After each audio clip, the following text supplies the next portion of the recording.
Hello বন্ধুরা, welcome back to another video.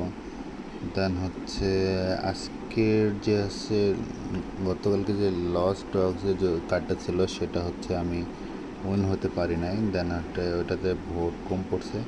দেন আজকে winning কার্ডটা আমি আপনাদেরকে অ্যাপ্লাই করে দেখাচ্ছি। দেন কন্টিনিউতে যাব, দেন কন্টিনিউ।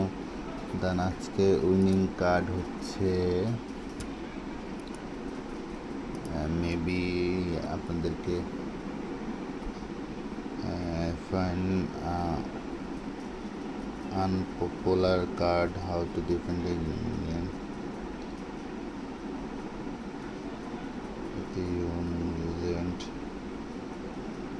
by dictation. দেন এটাই আজকে আমাদের ভোটটা হবে। দেন কনফার্ম। দেন আগামীকালকে বোঝা যাবে যে আসলে আমাদের কার্ডটা উইন হয়েছে কি লস হয়েছে। তো এটার আজ বেশি দিন বাকি নাই, আর 10 দিন বাকি আছে। তো আপনারা এখনও খেললে মোটামুটি কিছুদিন, আমি তো লাস্ট 10 দিনই খেয়েছি, এটাতে 335 পেয়েছি, আপনার 735। দেন আপনারাও কিছুটা প্রফিট করতে পারবেন। ভিডিওটা ভালো লাগলে অবশ্যই লাইক অ্যান্ড শেয়ার করবেন।